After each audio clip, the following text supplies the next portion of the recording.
this play will go under review.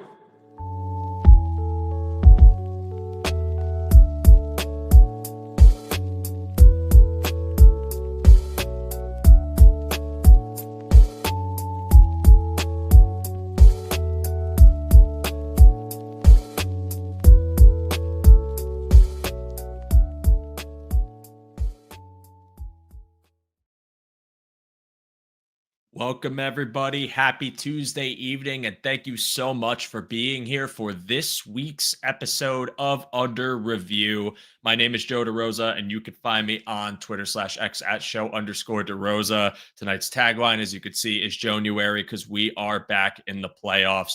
January football has meaning again after a very fun and wonderfully stupid Week 18 game against the New England Patriots.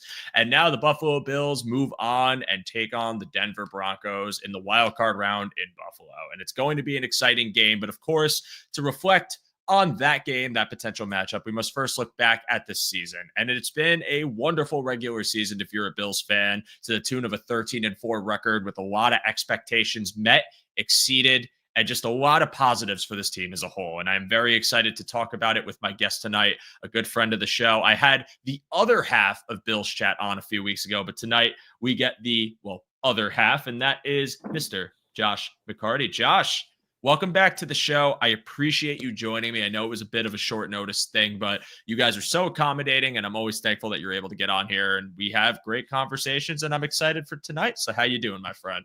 I'm doing great, Joe. It's playoff week. Always good to be on Cover One. Always good to be with you, and I'm excited for it. Yeah, man. It's always good to have you here, and this is exciting times. I mean, shout out to Puerto Rico Bills for joining us, man. Represent. I love that. But we got a good show for you guys tonight because, I mean, the vibes are great. We got a playoff game, but also I think it's just cool to just devote this episode to at least halfway through reflecting on the regular season because, again, I talked about it briefly in my last episode with Anthony a few times over the past few weeks, but it's just something where when you talk about the offseason narratives from a lot of people and really what the team was expected to do, and now talking about really the conversations you're having now about the team, the record, the potential for a run, Josh Allen's performance, and the loss of weapons, but the maintaining of a high tier, really explosive offense. It feels like it deserves recognition for just kind of the pivot and the reassurance of the fans from this franchise, especially when you talk about what this year was considered by many supposed to be a retooling year and what it could be ahead. So Josh, we'll get a little more into the nitty gritty of the season, but before we do, I just want to hear your thoughts on really the expectations you had in the offseason, maybe some of the things that you said about the season and whether they were met, whether they were exceeded, and just your thoughts on where the Bills have gone from that point to now. Well, they were certainly exceeded. My partner, Luca, likes to point out that I was one of the people that said that the Bills were not going to win the division. I actually thought the Jets would. That looks great right now, obviously. I'm glad I was wrong, but I was really worried about the wide receiver situation, how this team would manufacture offense. I wasn't sure what they had in Khalil Shakir. We had seen that before kind of with Gabe Davis, where you have this receiver who really excels in that wide receiver 3, wide receiver 4 role, but now you bump him up to that wide receiver 2, and it doesn't necessarily go as well as you hope. And, I think that the Bills, in a lot of ways, agreed with what some of us said about their wide receiver group when they went out and traded for Amari Cooper. Mm-hmm. I wasn't as worried about the big names the Bills lost in the offseason, though. The Micah Hyde, the Jordan Poyer, the Mitch Morse. Those guys, to me, I think, being honest, I don't think any of those guys were really playing at the tippy top of their game. I was more worried about the cultural loss of that because here you have Sean McDermott, who's trying to build 2 new coordinators. Brady obviously had half a year, but now it's officially his offense, Bobby Babich. And he lost a lot of those voices in the position rooms, the Micah Hyde, the Jordan Poyer, the Tre'Davious Whites. Those guys relay his message like another McDermott in the room. He had to rebuild the leadership of this team. And I thought that was going to be challenging. I wasn't sure where the playmakers were going to be on offense. I'm thrilled to be wrong. And I do think that this offense stylistically is the most excited I've been about a Bills offense entering the playoffs, Joe, because I will say no matter how many points the Bills put up in 2020, 2021, 2022, in the back of my mind, I'm thinking, please no bad weather because this offense is an air show.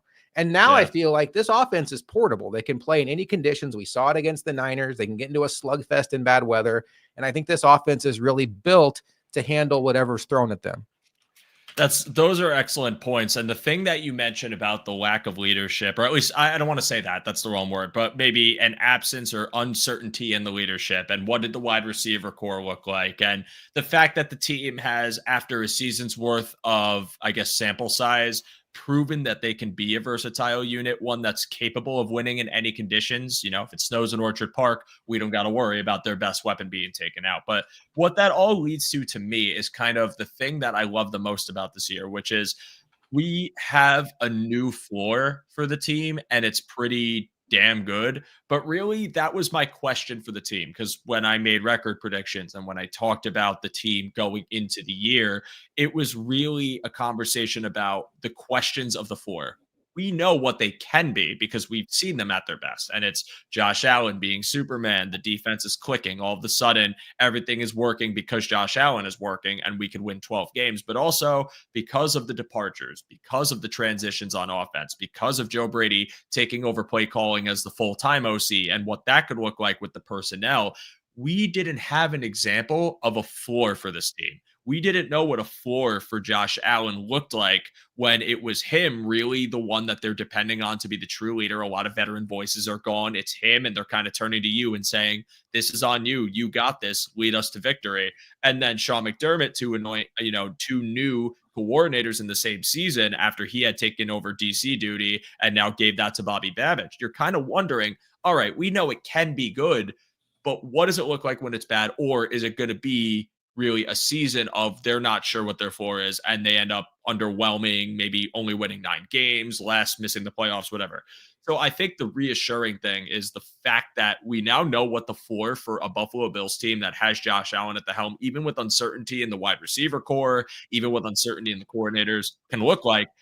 And it's you could call it 13 wins based off this year. You could say double digit wins. And I think that just reassures me over the next few years. And something I've talked about on the show, Josh, and you can tell me if you agree, disagree, but I've said a few times, I really don't think that this is the best team you're going to get out of the Buffalo Bills over the next half decade. I think this was the start of a turnover to something new, something more explosive, but something more versatile. And what you got is the blueprint for what could be an actual long-term juggernaut, but rather right now they've just gone ahead of schedule. And here you are with the floor of the Buffalo Bills over the next 5 years, which is double-digit wins with a philosophy that's sustainable because it's not only able to be played in any weather with a lean on the run, but also sustainable for your quarterback who's only getting older. So I'm curious about your thoughts on that, Josh. Do you agree? Maybe disagree? On you. I absolutely agree.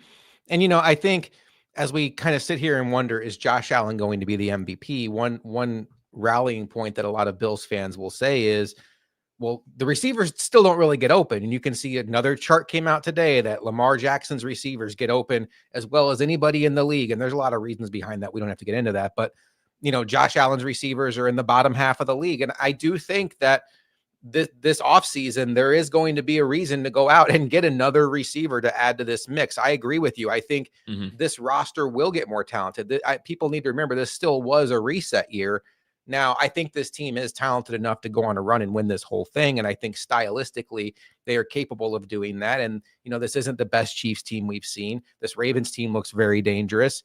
But I do agree with you with that floor too, because as fun as it is to watch YOLO Josh Allen, who puts a Superman cape on and run around and make crazy plays, there is always something about that that's like, can I count on that though? It's like Steph Curry dropping back and hitting a 3-pointer from 40 feet. It's awesome to watch, but you're like, can I really count on that? I mean, as his career's gone on, you're like, okay, maybe I can. But the way the Bills ran offense this year, where almost to an annoyance to fans, they were running so much, where it's like, can we still throw? And the first couple games of the year, especially that Miami game they won week 2, Josh Allen, I think, had less than 200 yards passing. And we're all wondering, oh my gosh, can they win like this? Not only can they win like this, but they're forcing teams now to defend the run and really put themselves in a defensive bind when you talk about now having to stack the box and account for maybe the best running quarterback we've ever seen in the sport, the best all-around athlete at quarterback we maybe have ever seen in the sport, and a guy that goes off script and really puts your defense in a bind. So with you on the floor, excited to see how they continue to build it, and fingers crossed that maybe we get Joe Brady for another year. I hope so, man, because I mean, what he has been able to do for this Bills team offensively, when you talk about his philosophy, but the balance that lies in it, because you know who your quarterback is and you know that you can turn to that quarterback when you need him to. But there's so much more efficiency in this offense, and it all just stems from the running game, the diversity in the running game, the concept you're calling, the offensive line, the structure that they've built there, and how good they are in run blocking. This team finished the year second overall in EPA per rush, which is something that if you brought this up in like 2020, when they were running was really just like a gadget piece for them and it wasn't the crux because Josh could just air the ball out, you would say, man, like, I hope so. I hope that can happen in a few years. And here you are with the ability to get the most efficiency from Josh Allen, who's taken that leap as a leader, as a quarterback, because they're running so effectively. So I'm with you. I hope that they could keep Brady too, because Joe Brady has just been able to I don't want to say revitalize. The offense had always been productive, but just able to key in on something that you always felt was like kind of missing from this. It was like the missing ingredient, and now they can do it. And James Cook has been so good. And when they've turned to him as like that primary back, but the really back by committee has been effective. And it's a threat to any team that they're going to go up against in the playoffs. We could talk about, how the Bills are going to match up against teams that run, but the Bills can do the same thing to other teams. They have the capability to do it. And I really hope that when they get to the playoffs, they lean on that a bit more to try and make things a little bit easier for Josh and what's going to be a gauntlet of very difficult defenses if they can continue go on a run and end up facing the likes of Denver, then Baltimore, potentially Kansas City, all of them. So I think we're in agreement on that. And I want to carry this conversation over to Josh Allen, because you brought him up a little bit as an MVP candidate, and I absolutely think he is. I've tweeted that I think Lamar would win it. I think there's probably going to be, discourse over that for the next few months, and we'll just have to say, wouldn't shock me at all if either one wins it. I want Josh to win it. I could absolutely see Lamar winning it too. It's a 50-50 toss-up for me at this point right now, but regardless of who wins, regardless of the accolade, what we do know is Josh Allen had one of his most impressive seasons of his career. I would go as far as to call it his second best. I think 2020 is still the peak of the mountain. But when you talk about how he played, how he did as a passer, how he performed as a game manager, I think that this was the most mature Josh Allen season and the second best for me. Just when I watched him, I felt confidence. I felt like there was a level where he didn't feel the need to press. And again, I think that goes back to Brady. So Josh, your thoughts on Josh Allen this season? And again, we could go to that same format of like your expectations and the reality and whether he exceeded them. I didn't know what to expect. I was nervous because I was somebody that fully believed that Josh Allen was as good as the player that we've seen this year, but we had never seen him play without Stephon Diggs. And there's an argument that he played the second half of last year without Stephon Diggs, but we both know if Diggs is on the field, he's drawing coverage, yada, yada, yada. I think what's fascinating about this season is how Josh Allen, the story is how he's reined in his turnovers. And what's funny, Joe, is the first drive of the season ended in a turnover. And they're driving down against the Cardinals. The Cardinals had gotten the ball first, go down and score right away against the defense. And we're all like, uh-oh. And then the Bills are driving down and Josh Allen sack fumble and they turn the ball over. And it's like, oh, it's going to be another one of those years. And no, it's not. Josh Allen has one game this year where he has multiple turnovers in a game, and that was against the Indianapolis Colts where he threw 2 interceptions. Otherwise, he has protected the ball wonderfully. But what we have seen and what I was afraid of is I don't want him to get to the point where he protects it to the point of not having those Superman cape plays. And that's something we've still seen in his bag that we've seen him be able to go to and channel. And I just love the mix of what we've seen. I think Josh Allen, to me, to my eyes, looks like he's in the best shape of his life. I mean, I noticed it as soon as training camp rolled around. You could just tell like his jawline was more visible than before. Just little things you notice, like, man, he really put the work in. Your guy, Eric Turner, Cover One, has been pretty vocal about the work Josh Allen put in this offseason. He certainly would have access to that knowledge as much as anybody that covers the Bills. There's just a new dedication around it. And I think, quite honestly, there was a need for him to step up and take ownership of this team with a lot of the voids of leadership. It forced him into that leadership role. And I do think that I don't want to sound like I'm insulting Stephon Diggs. There's a picture of him on my wall for a reason. I still think he was an excellent addition to this team, but in a lot of ways, addition by subtraction, because once Diggs left that huddle, there was no question about whose offense this is and whose team this was. When Diggs was here, he was a high-level personality, a high-level player, a mega star in the league. And, there could be a situation where you're like, okay, Allen's our quarterback, but Diggs might be our best player. There's no question anymore. This is Josh Allen's team. I think he's been released of the stress that comes with having that number one receiver you have to feed early in the game to keep him engaged. Everybody eats, to me, is not just some cheesy bumper sticker. It's a way of life for this team. And it's allowed the quarterback to play as free and as smart as we have seen since he was drafted in 2018. So I love that you bring up, that it's not necessarily like on Diggs being whatever. It's not an indictment on him, but maybe the addition by subtraction conceptually. Because what I think you did when you were the Bills and you traded Stephon Diggs, and it didn't seem this way at first and there were concerns, but the Bills wanted to go in that Kansas City path of decentralization when it comes to who you're throwing the ball to. There was no emphasis on any one particular person. Rather, if we have a variety or a committee of hands that are capable of meeting requirements based on whatever it is we're calling conceptually, we can do this effectively. And that has happened this year. And, you talked about it before with the Bills not really being great as in structure separators. And that is a concern of mine. That is a thing that's real. But even then, I still think they've been able to move the ball effectively. I also think a part of it, too, was just how frequently they're getting the ball out of Josh's hands quickly, working the middle of the field and trying their best to kind of generate yak opportunities, which they've been very good at. So I think with Josh Allen, just to go over this whole thing, it really was a similar conversation as to what I had for the team with him.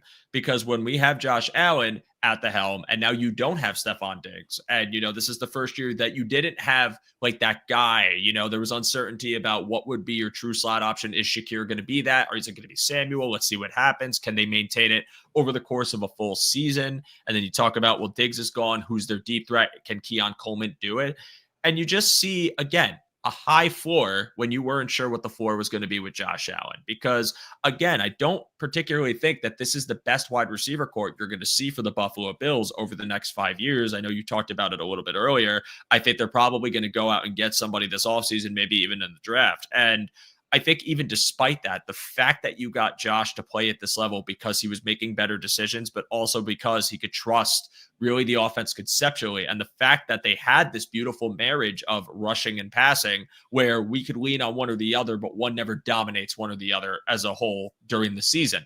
That bled into Josh as a passer. That bled into his ability to kind of trust this offense and lead it a little more effectively.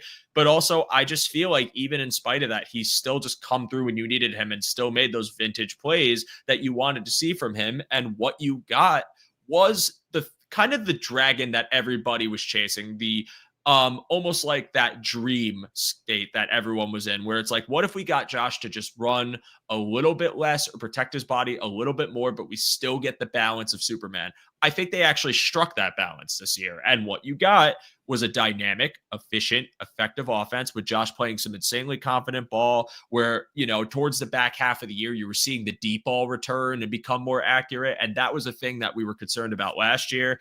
I think it's really just one of Josh's finest seasons, and he deserves a lot of credit for the work he put in, for the emphasis he placed. I think what happened was he knew that the onus was on him to improve as an individual player to make his team better. And that's what you got. And that's what you can build around. And that, again, reassures me for the future, because I think what you got is a version of Josh that now takes that in stride, where you can surround him with differing skill sets or differing player names in and out the door, like you do in a lot of great quarterbacks, back half of their careers, and still maintain a high floor, a high level of play for the Bills offense. And I'm excited for it.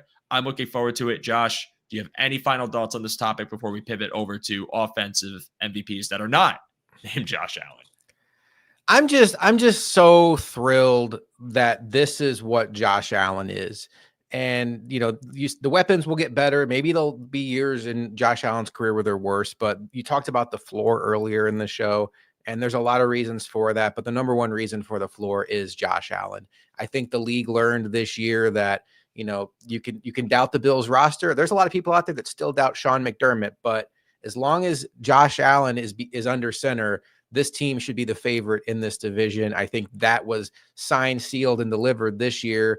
I'm excited to see what happens in this playoff run because Mm-hmm. quite honestly, we all love him. And unfairly, he's starting to get this reputation as a guy that can't win big games, even though you and I and people that watch the games know a lot of these playoff losses aren't necessarily on him. There is a need for him now for his legacy, not only to get this MVP, but to, go in a little bit deeper playoff run here and maybe even make it to a Super Bowl and win a Super Bowl. And I think they have a great opportunity this year to do that. They've definitely built this fundamental style of offense in my eyes that is like, we talked about this a few times, but one that you can actually sustain in the playoffs. Because I felt like, even though they've lost playoff games where Josh went nuclear, it still is to me a better way to live when you could control the game on the ground and have a trustworthy rushing attack. And that's why I'm excited for this playoff run. Granted, we'll get into this, but the defense they're going up against shuts down both aspects of an offense, at least statistically.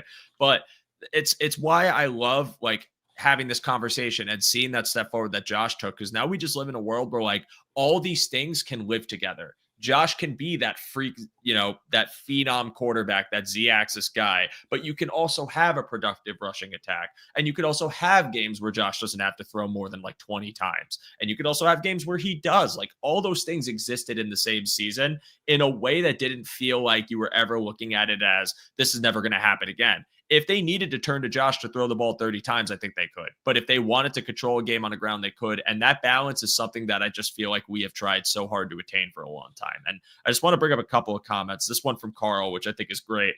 I think that it is Josh's personality to defer to Diggs if he wanted to be the vocal leader. But once Diggs left, it left a void and made Josh have to step in and fill that void as a vocal team leader.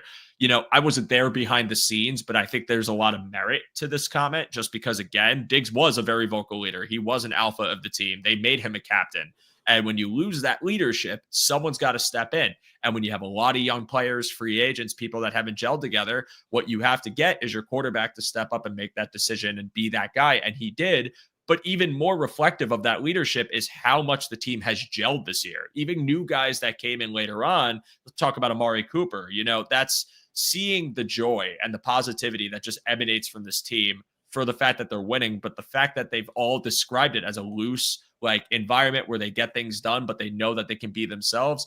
That's partially towards your quarterback that's leading that ship. So I think this is a great comment. I agree. And one other one that I really like from Steve: our turnover differential is not about the defense getting more turnovers. They've averaged 27 since McDermott took over. Josh is the reason why we are plus 24. Again, the lack of turnovers, Josh, like that's something that I was hoping for, but I thought, let's be real, he's going to still have like 13 interceptions to like 15 interceptions.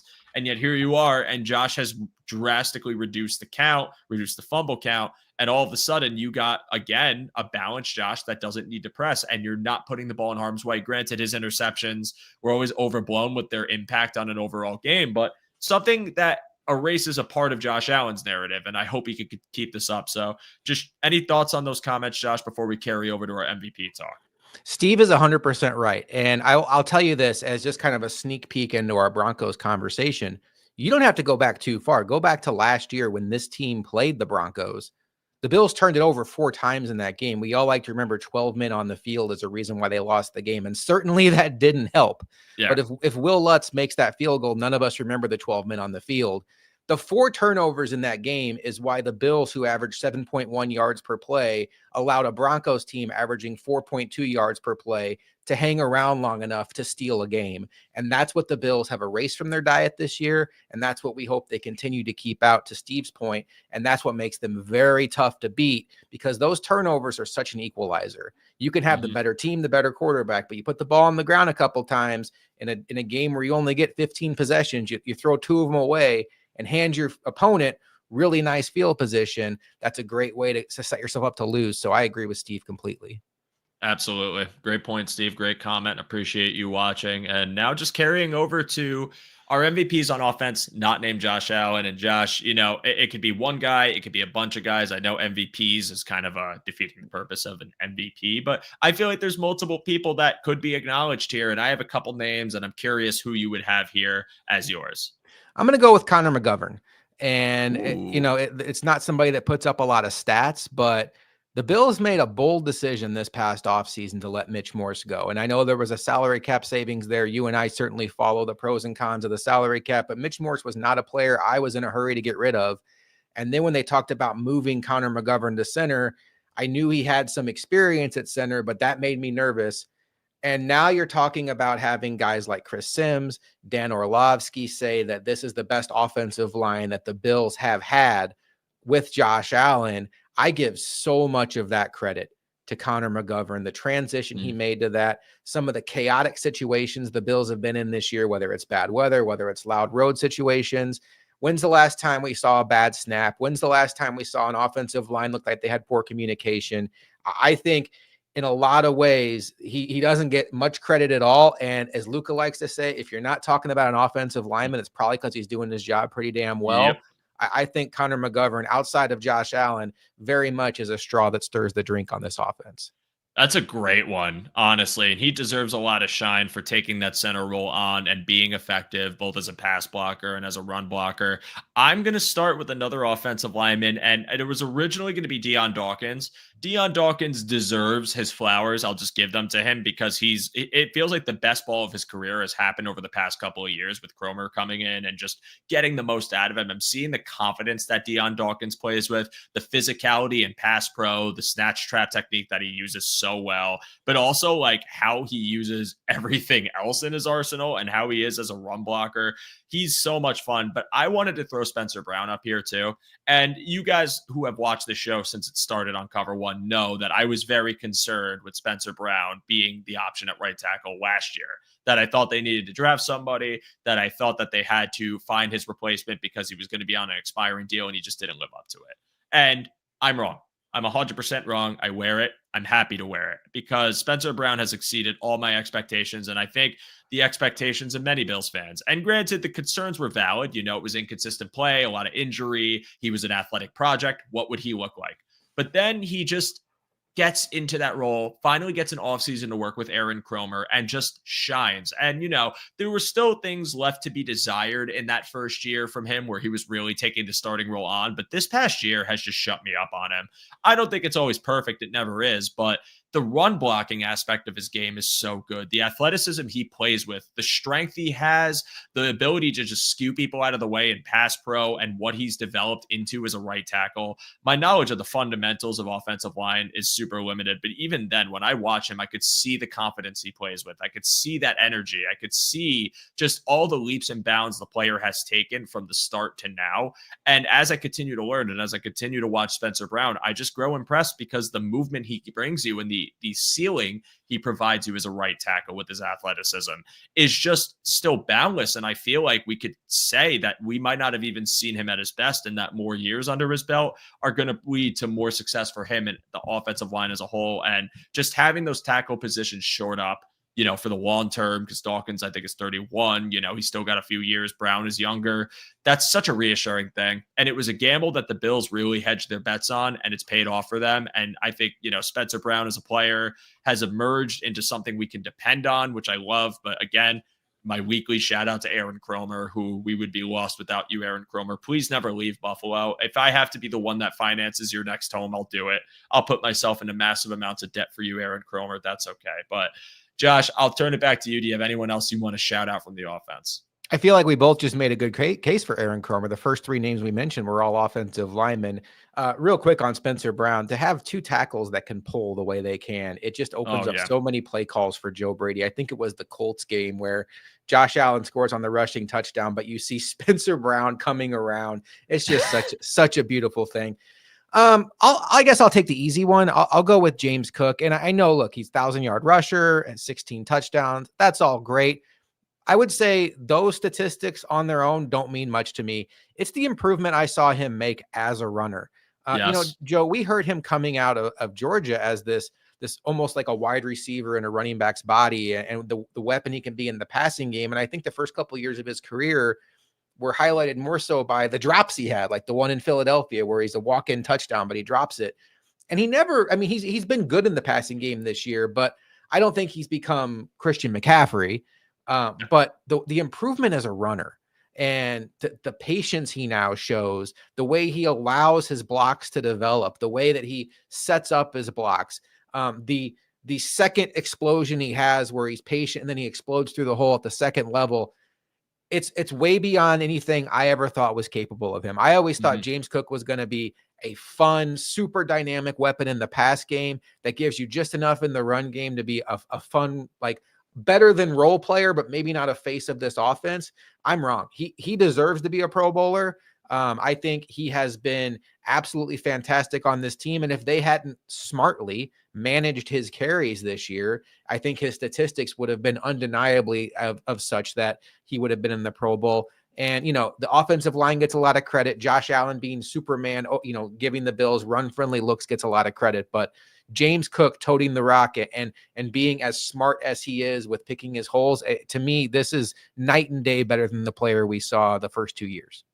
Yeah, I'm in complete agreement with you, and I'm so glad you went to the actual development as a rusher, because two things. One, his development's been great. Again, you made all the points, but when he came out of Georgia, it was more expected to be kind of like, remember when they tried to sign J.D. McKissick and then they couldn't?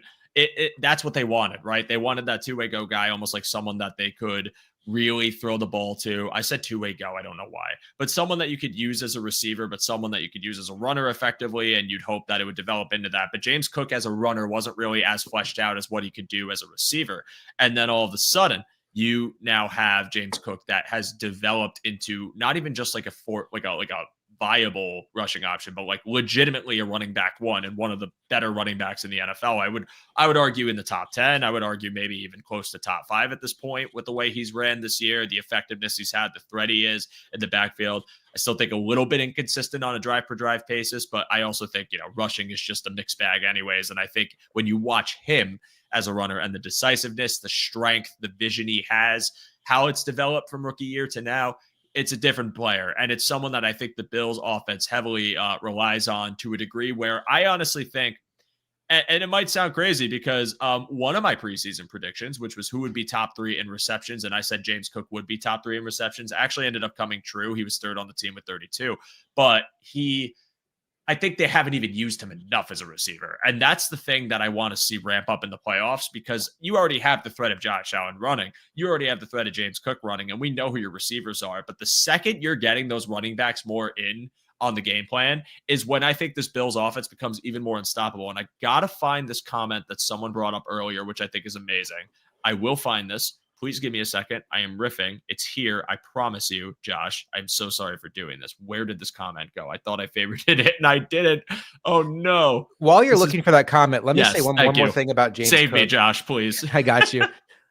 One other thing he's added to his game. I felt like early in his career, he was very susceptible to first contact. He goes down. It felt like arm tackles. He was going down.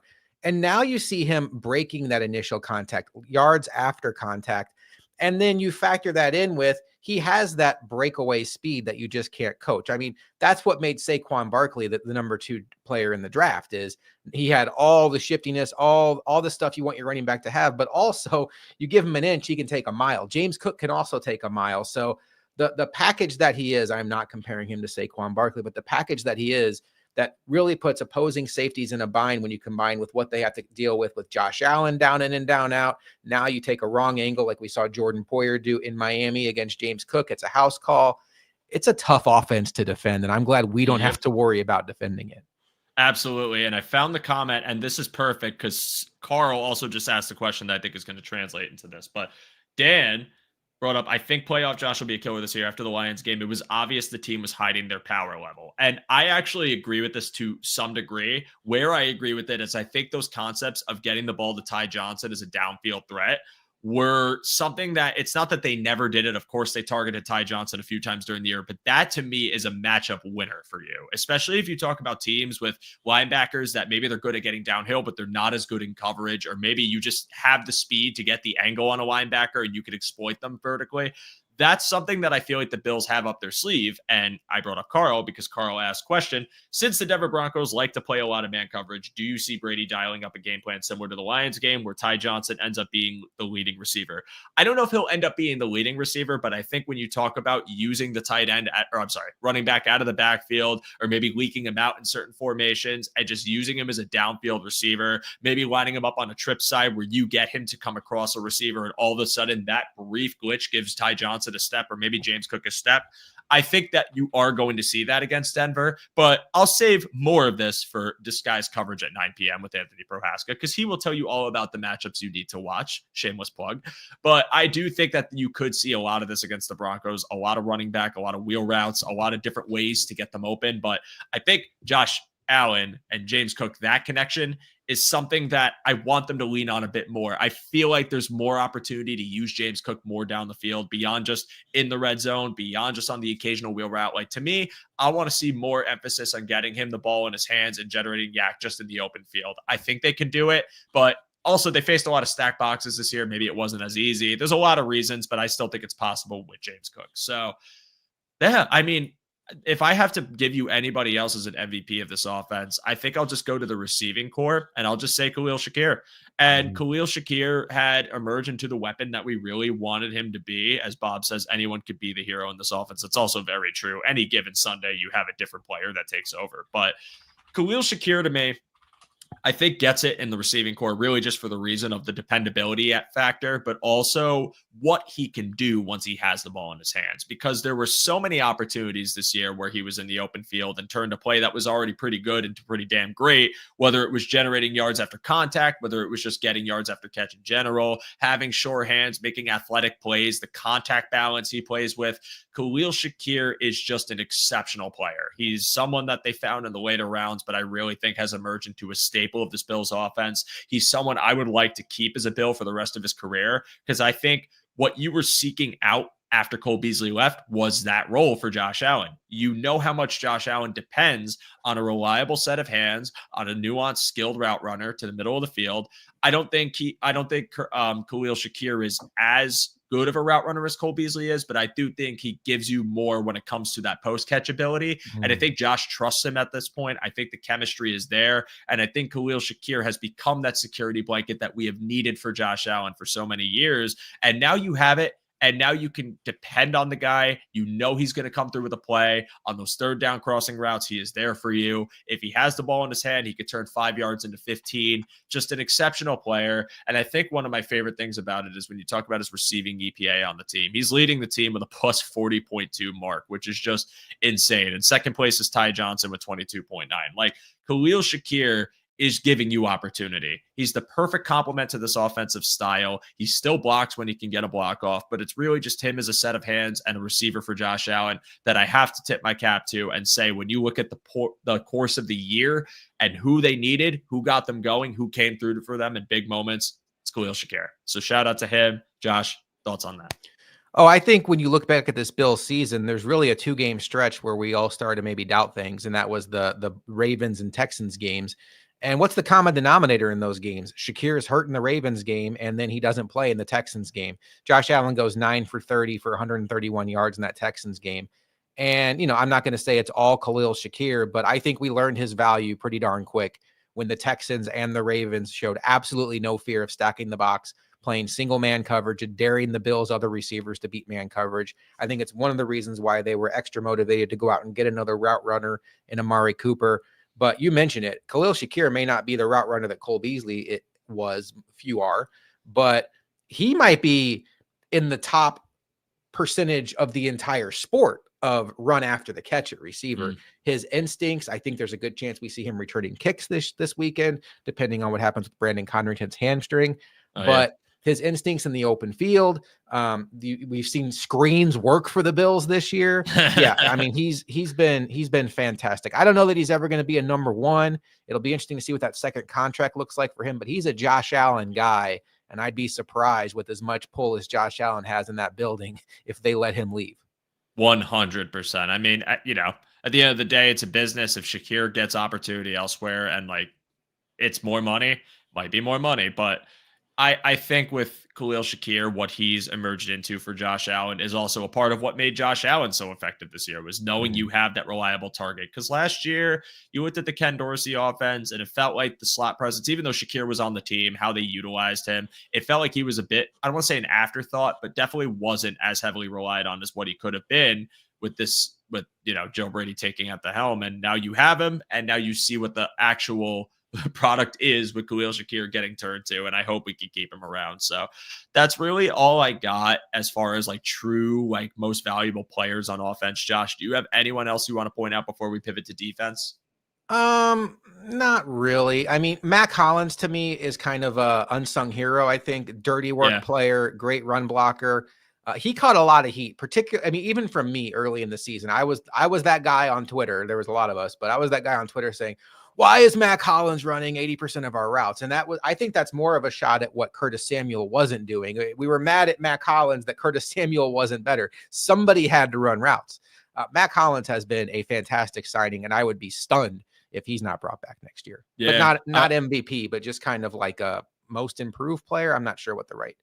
I just call him like an MLP, like a most likable player. Like he just did everything you wanted him to do. He came in on a vet minimum contract, or at least close to, and just did what you asked him to do, but honestly exceeded it. I mean, when you look at him as a receiver this year, the numbers aren't going to like make your jaw drop. I don't think it was the true Mackining like it was in Vegas, but I mean, you know, he I think came through as a deep threat in certain times of the year. You could think of the San Francisco game. Honestly, he was open a few times in the Houston game. Like there were times where Mac Hollins did actually deliver, and it was either like a misconnection with him and Josh or something along those lines. I could think of the off-script play that Josh got him on in the Indy game. Like Mac came through at times, man. And you just talk about him as a blocker. He was a perfect 4 for the wide receiver room player. Like when you talked about getting wide receiver 4, wide receiver 5, you want a Mac Hollins on your team. And I would be way open to keeping him. I think he's earned a chance to come back. I mean, I hope he can, but if you got a contract from somewhere else for the work he put in this year,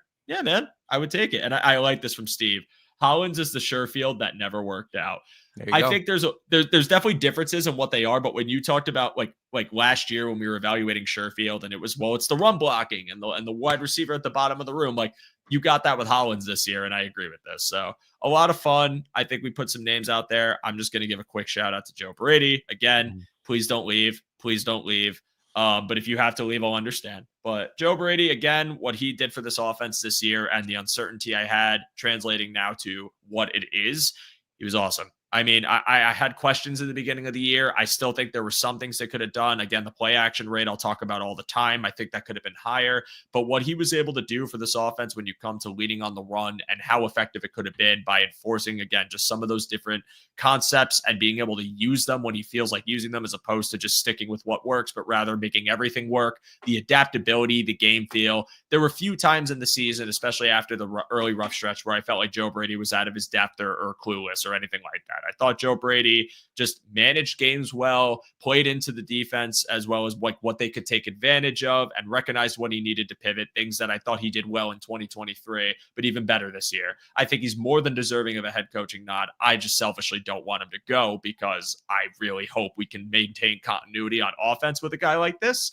and build the personnel around it. So shout out to Joe Brady, a successful year, but let's see how you do in the playoffs, my friend. Hopefully it could be even better. And hopefully, like Dan said earlier, the superpowers of this Bills offense get even more unlocked against a tough opponent. But let's pivot to defense, Josh. Josh, a lot of players on defense, a lot of different results. When you talked about expectations coming into the year, there's a few off the top of my head that I could really call clear-cut MVPs, but I am curious who you think deserves that title.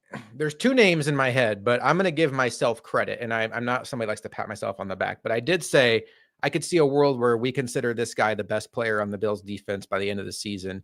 My podcast partner, Luca, has been high on him since the first time he laid eyes on him in the preseason that he was a rookie. Christian Benford. You want to talk about Pro Bowl snubs. It doesn't matter what metric you look at, Joe, whether it's you just look at the stats or if you want to look at PFF, you want to look at DVOA, you want to look at EPA. He's always in the top 5 of cornerback rankings.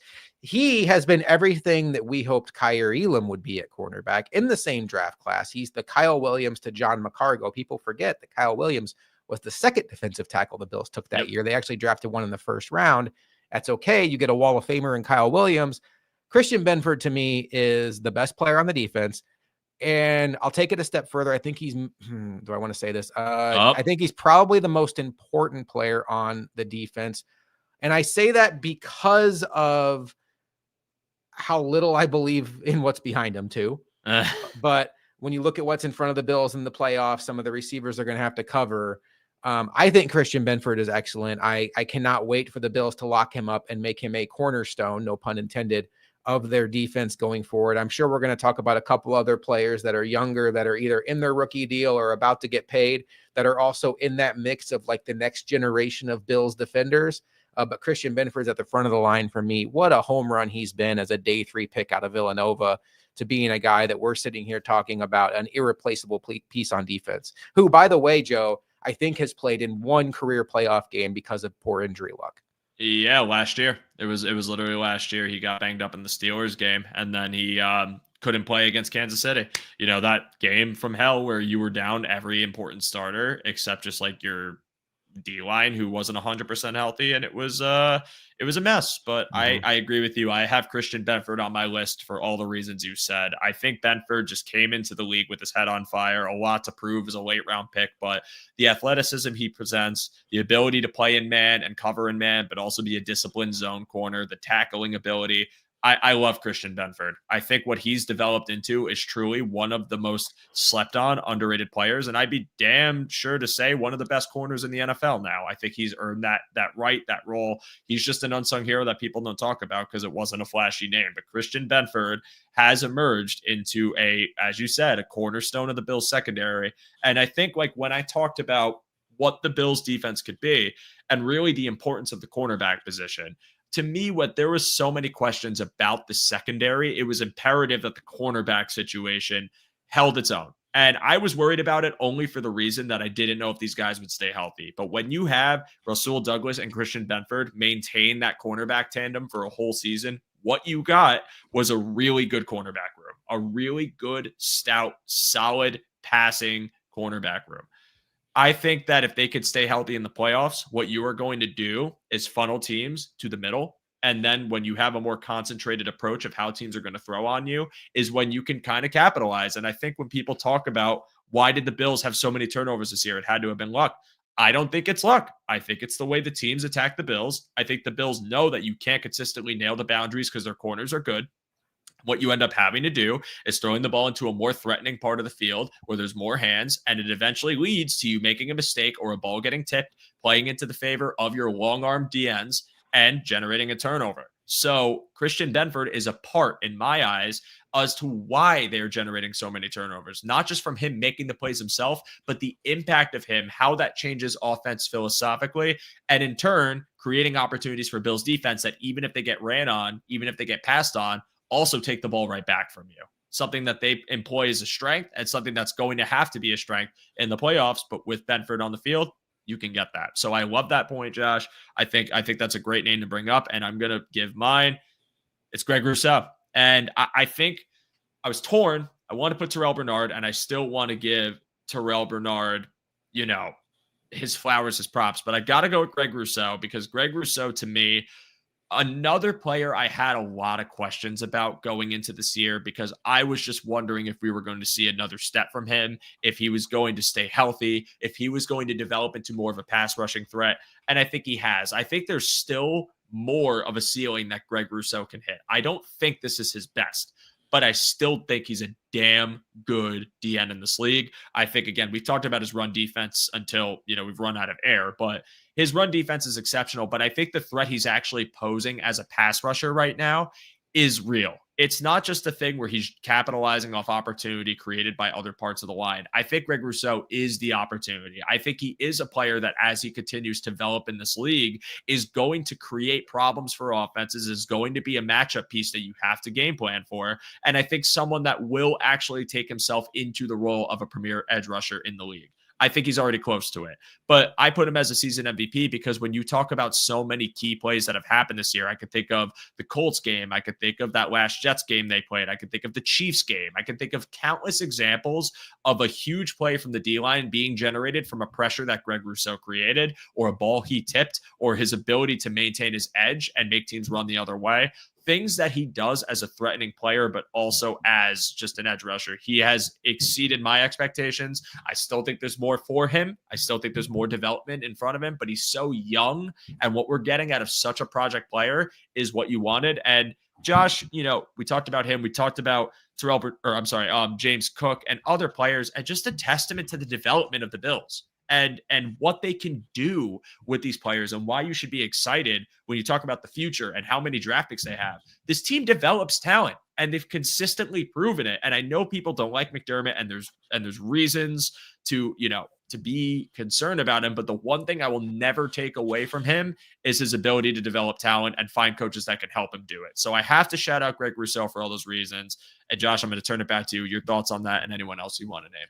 Greg Rousseau is excellent. I don't know that he's Myles Garrett. I don't know if anybody is, but I think he's right in that next tier. And I think in a lot of ways, if Christian Benford wasn't my answer, it was going to be Greg Rousseau. All the metrics love him. All the pass rush win rate stats love him. And he's also consistently one of the best run defending defensive linemen in the league. And he's been that since he got drafted, even as a raw prospect out of Miami that had to miss a year because of the COVID year. Mm-hmm. He's terrific. He's going to get a massive second deal, and he's worth every penny. I shudder to think of what this defensive, he's the reason I paused on Benford when I said the most irreplaceable player, because I shudder to think what this defensive line would look like without Greg Rousseau if he were to get hurt, say, in this Bronco game and miss the rest of the playoffs. Yeah, absolutely, man.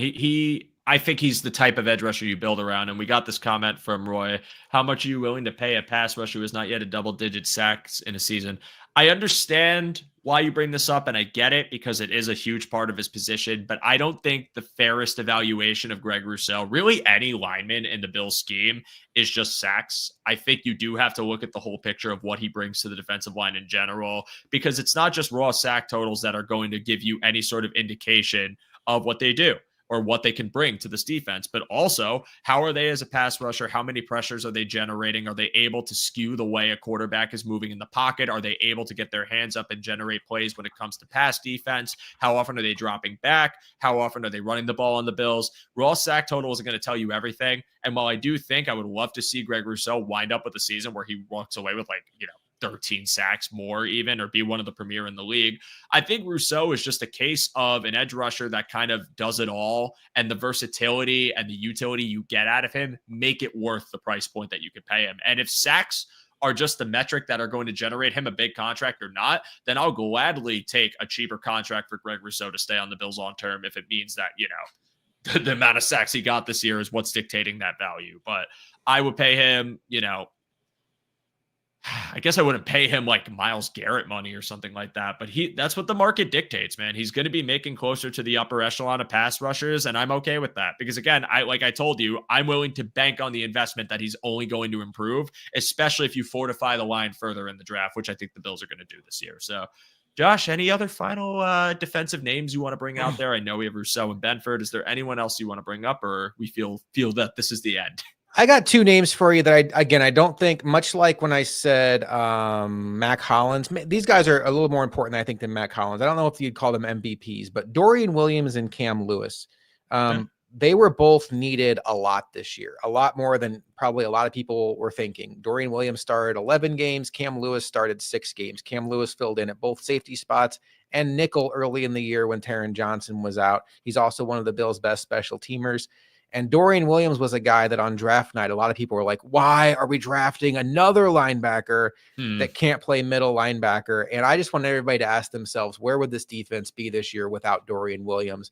When you talk about Matt Milano missing basically 3/4 of the season, Terrell Bernard missing 4 games, Dorian Williams, I don't think he's going to start in these playoffs. It sounds like it's going to be Matt Milano's job, but the fact that it's even a conversation of should the Bills bench Matt Milano for Dorian Williams, I think tells you how impressive he's been. And I'm excited to see going into year 3, the development track you talk about, Joe, what kind of player he can be. And I think he's a guy that's going to be a starter on the Bills defense before his rookie contract is up. Yeah, Dorian Williams was a huge part of it, especially when Milano gets his bicep tear, and now all of a sudden you're turning to him because Terrell Dotson leaves. And I think what you got was kind of a better version of Dotson, or maybe just similar play.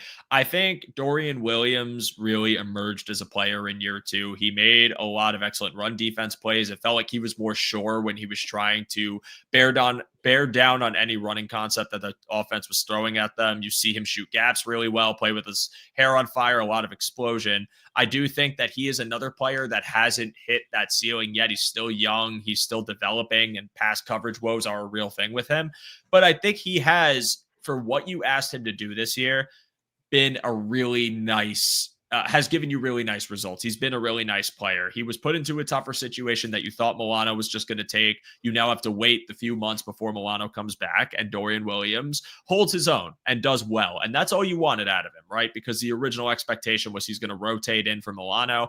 Now I feel a lot more comfortable when he's on the field, as long as it's in like a run defense set. I think if the Bills pivot over to more 4-3 in the playoffs, he's going to be a big part of that. And I'm excited to see what it looks like when you have Milano, Bernard, and Williams on the field. Because listen, these guys might miss tackles. They might not be the biggest dudes in the world. The one thing you are not going to, the one thing that you will not be, I guess, shortchanged of is aggression and just like that heat-seeking missile mentality from the linebackers. They are going to be having radar vision. They are going to be, shot out of a cannon when it comes to bearing down and crashing down on the line. So for that reason, I think that's a great name to bring up. And I'm curious. You said you had another name. It was Cam Lewis. I mentioned him a little bit, just filling in at safety, cornerback. So, again, another guy that I don't think gets a lot of shine, but, just a real valuable depth player that the Bills got as an undrafted free agent out of Buffalo, have kept him around, had the one miserable, forgettable play against Justin Jefferson, and people are like, get him out of here.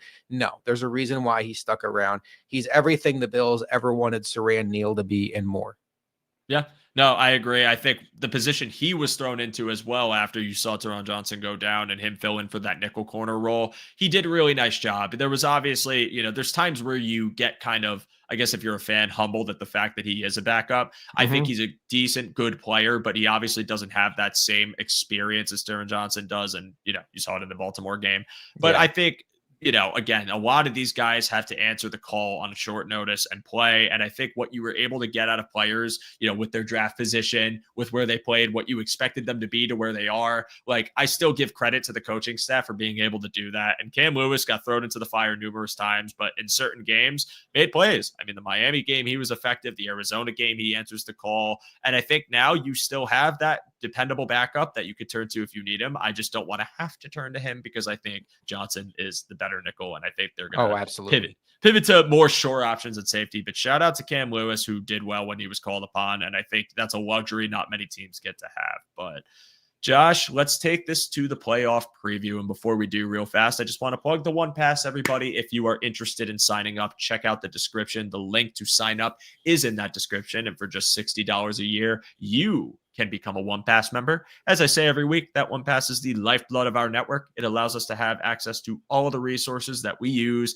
on a day-to-day, minute-to-minute, second-to-second basis, where we generate all of our content on YouTube and our written articles and on social media. Feel free to sign up if you have not yet. We appreciate every single person who has. We are so happy to be on Discord now and enjoy the conversations we have with our excellent insiders and all of the members that are actively joining us. So we appreciate all of you. Check it out if you can. Get yourself a shirt that we partner with 26 Shirts to create, and go ahead and become a One Pass member and insider today. Josh, playoff preview. We're going to close out the show with just this. Denver is coming to town, and it was a rocky season at times for the Denver Broncos, but they closed it out when they had the ability to control their own destiny. They get the key win against the Chiefs, granted backups, but still a pretty impressive win. Bo Nix looked good. This is a team that when you look at their stats, That defense is ferocious, but even watching them, you get it confirmed. Their pass rush is aggressive. Their linebackers are athletic. They have debatably the best, if not at least top 3 quarterback in Pat Surtain. That is a defense that would give you trouble. And the offense, manned by Sean Payton and Bo Nix, has looked really solid over the past few weeks, over the later half of the season. Bo Nix has developed into kind of that prototypical Sean Payton West Coast guy, an athletic guy that could extend plays, but is throwing over the middle of the field with more confidence. This is not a gimme by any stretch, despite what the spread says. So I am interested to hear your matchup or your thoughts on this matchup.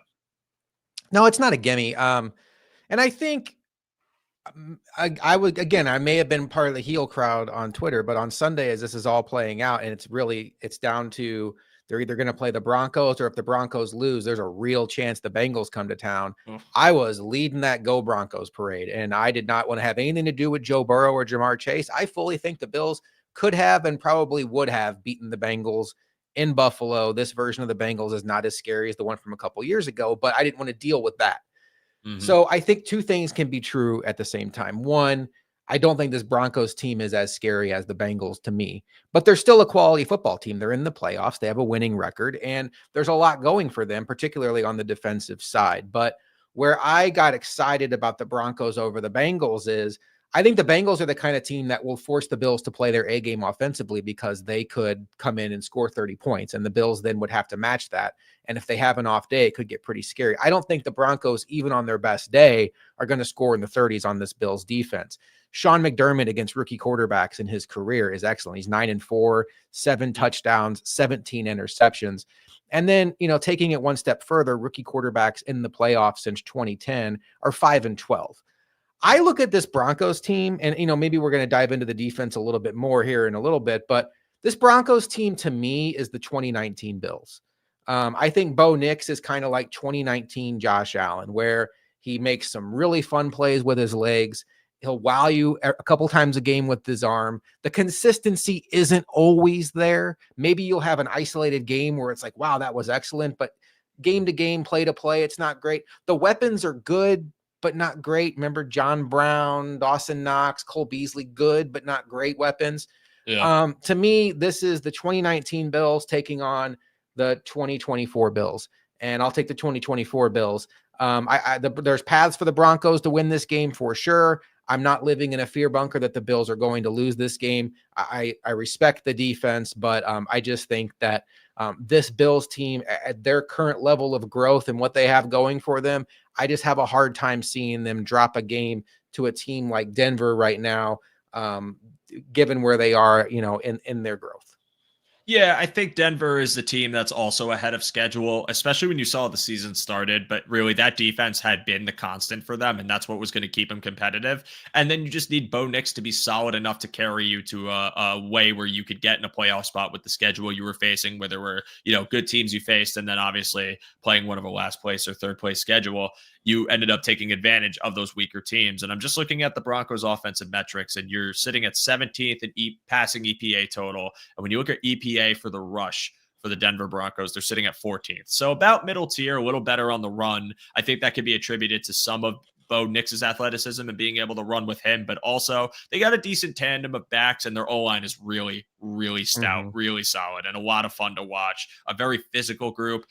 It's one that can put points on you, but when I look at this Bills defense, I think this game, when it comes down to the trenches and everything, I have less fear of them shutting down the Broncos rushing attack than I do the Broncos taking advantage of the Bills aggression like so many teams do and trying to manipulate them in space. When it comes to Bo Nix and Sean Payton and the way they like to call their offense and the use of misdirection and the use of screens and how they'll try to get you in a one-on-one matchup and make you your first man miss so that second man has to clean it up, and 8 yards were given on first down.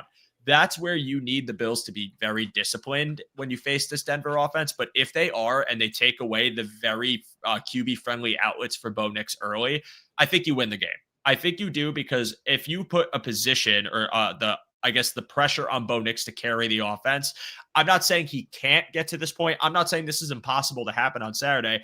I have more confidence that at this point in his career, I wouldn't depend on him to carry the team with his arm than maybe in a year, in 2 years when they fortify the room a bit more. I love Cortland Sutton. I think Mims has developed into something really special for them, but I feel like it's incomplete offensively when you talk about personnel, and Bo Nix with his inexperience versus Sean McDermott, who wants this quarterback to throw on his defense. I think that's where the matchup is won for the Bills if they could take advantage of taking those outlets away. And that's what I'll be watching for. But again, it's all respect to Bo Nix and the Denver Broncos. I think that team has, again, exceeded expectations. I think they're a tough out. And I really want to pivot over to the defense, Josh, because that's just that unit's sick. They're sick. I love them. I've said I love them the entire year. Now we have to go up against them. And just looking at some of the damn metrics for this team, Josh, they have 63 sacks. The next highest is Baltimore with 54. They have the highest passing EPA, the best passing EPA against, sitting at a negative 0.18. The next is Philly with just a 0.01 underneath. And then when we talk about their rushing defense, which is also very high in the league. In fact, their EPA against the run right now is sitting at third in the league at minus 0.15. I understand that they've gone up against some soft competition, and I understand that they've lost some games to some good quarterbacks, but this is a good defense. It's a disciplined defense. It's physical. They are going to get after you. It is all about, to me, how this Buffalo Bills offensive line takes away the Denver pass rush. If you do, I like your chances. If you don't, this game is going to be close. So, Josh, I want to hear your thoughts on this Denver defense. I think they're very good. I think that you could make the argument that they're great. But to keep it as simple as possible, sign me up for an opponent that's a great defense and an average offense any day of the week over an opponent like the Bengals that's a great offense that can go score for score with you. I don't think there's a defense that's alive right now that can shut the Bills down if the Bills are playing their A game. And I would say the Broncos might be as well equipped as any defense in the sport to give it a shot. Pat Surtain, for my money, is the best cornerback in the sport. Dan Orlovsky's done a great job this week talking about how the Bills like to go 4-by-1 with their weapons in the passing game, and they will just leave Surtain on an island, and then they will clog up the rest of the field with a bunch of zones and force the Bills to beat them.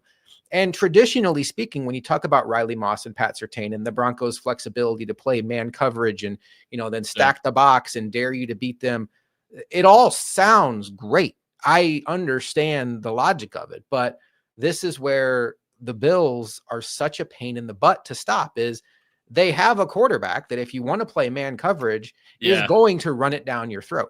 The Baltimore Ravens have similar quarterbacks, scored 41 points on them. They also have weapons that extend beyond the cornerbacks that are covering them. The Bills have tight ends and running backs that can catch the ball out of the backfield. I forget who mentioned it earlier. I can absolutely see this being a Ty Johnson / James Cook game. The Broncos were in the bottom 10 in the league when it comes to giving up pass production to running backs out of the backfield. I think this is an all hands on deck week for the Bills when it comes to pass game weapons.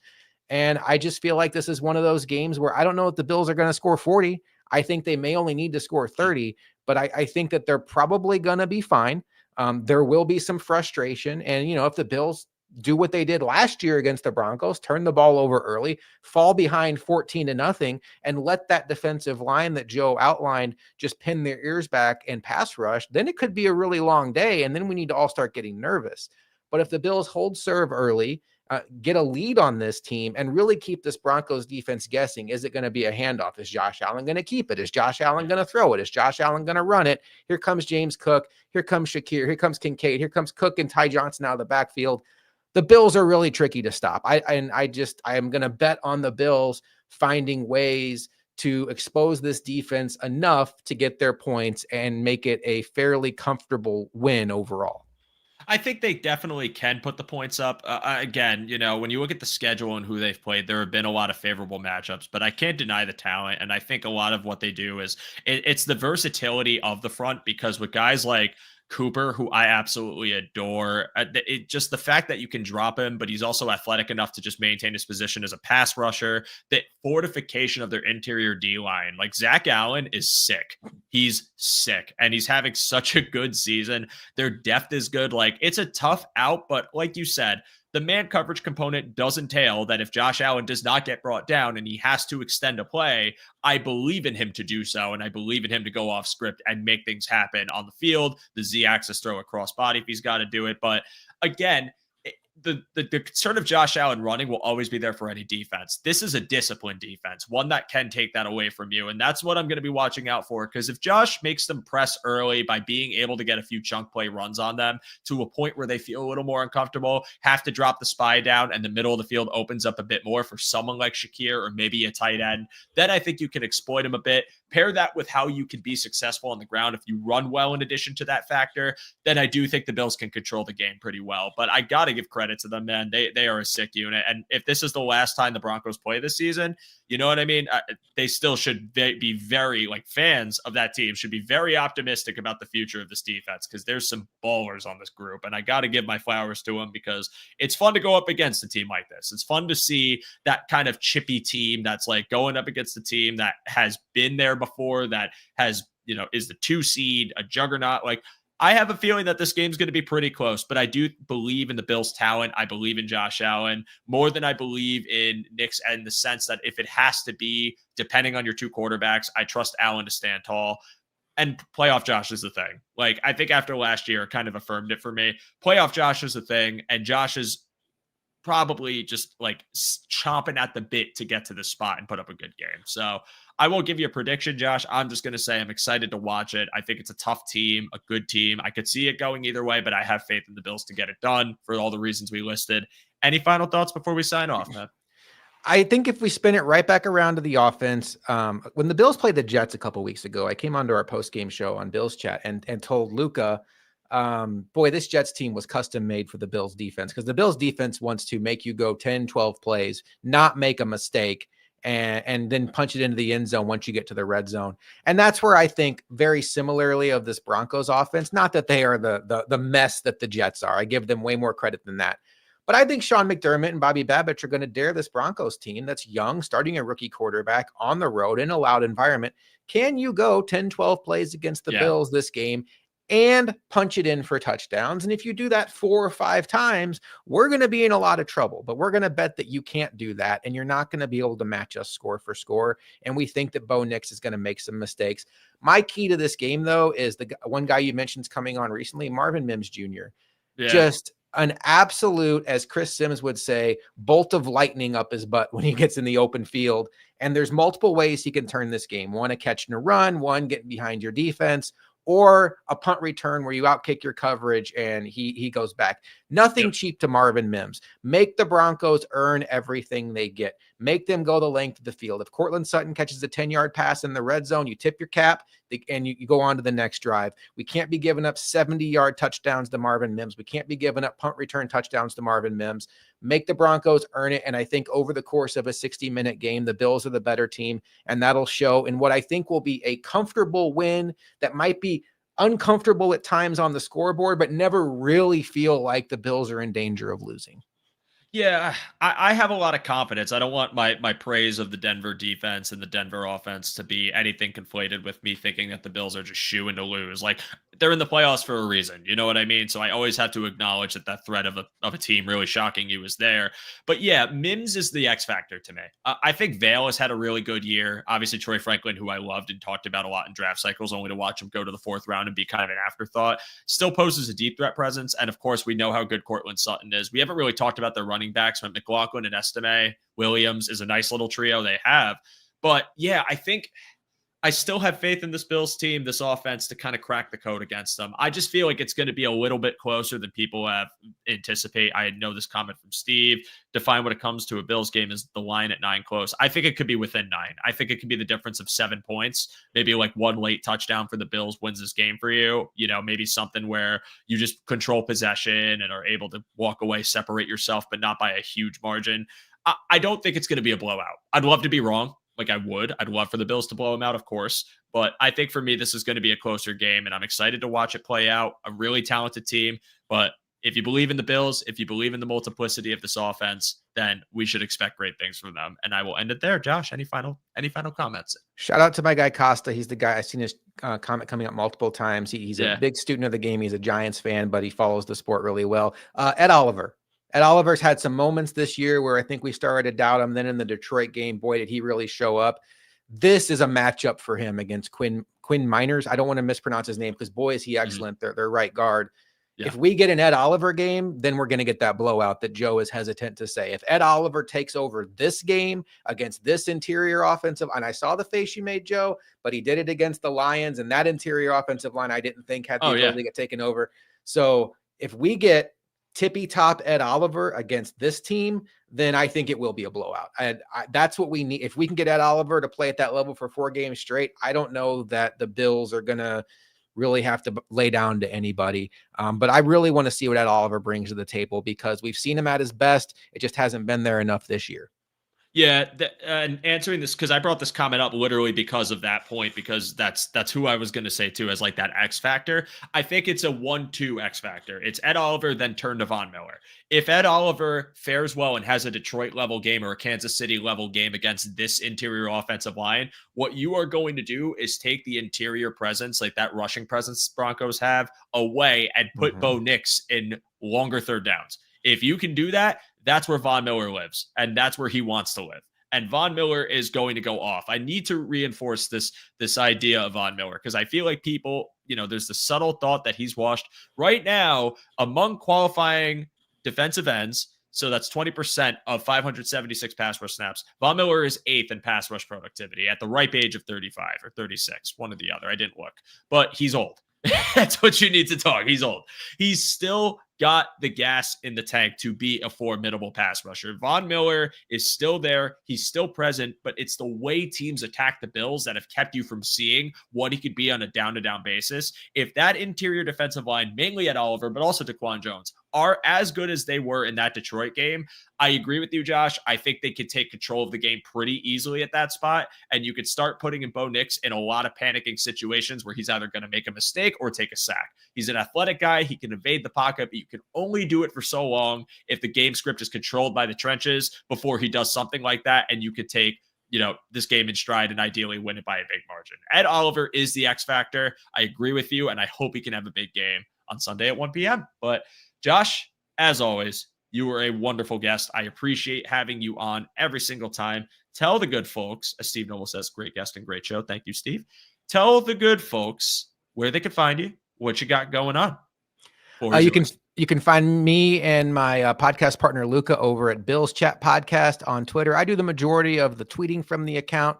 We put out a Monday morning podcast. Usually, football season lines up perfectly with postgame. We do have a special pregame show coming out later this week that we're going to record to preview this Broncos game. But yeah, YouTube, Twitter, X, I guess, Bill's Chat Pod, and right there, Costa, thank you very much. And Joe, it's always great to be on Cover One, always great to be with you. And I don't want to live in a world where the Bills lose in the first round as a 9-point favorite.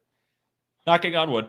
Just going to go ahead and do that. And I agree with you, man. Listen, I want them to get the dub on Sunday, and I think they can. But I appreciate you, Josh. You are an awesome guest every time you're on here. If any of you watch the show and haven't checked out the Bills Chat Pod, please do it. These guys are great. They put a lot of work, a lot of effort into that show, and it reflects in the work they make. And follow them on X/Twitter/Blue Sky, wherever you can find them. I don't know if you guys are actually on Blue Sky, Josh. I don't know if you migrated over there. We're not, and it might go back to a conversation you and I were having off air, Joe. I don't have the appetite for more social media in my life. Real. So I respect everybody going to Blue Sky, but they're going without me. Yeah, I ranted to Josh about how I'm on a soft social media purge, and one of those things that I want to get rid of is Twitter. Unfortunately, due to the network and tweeting from said network, I don't think I can at the moment unless I figure something out. But no, Josh, you're awesome. You and Luca do a great job. Please, if you haven't yet, guys, check them out. But for me, my name is Joe DeRosa, and you can find me on the Cursed app at @show_DeRosa. You can also find me on Blue Sky at joe.derosa.bluesky.social.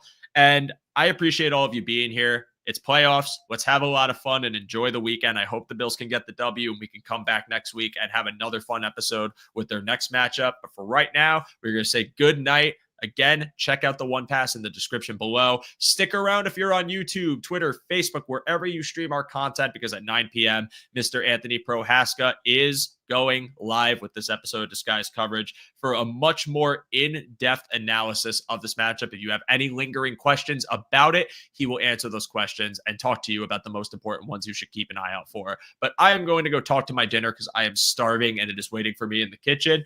Josh, thank you again for being here. I appreciate that. And all of you checking us out this week, appreciate all of you. Check out the show on all streaming platforms. Rate it 5 stars if you can. Like, share is always appreciated. We are out. Have a great rest of your night. And as always, go Bills. See you soon.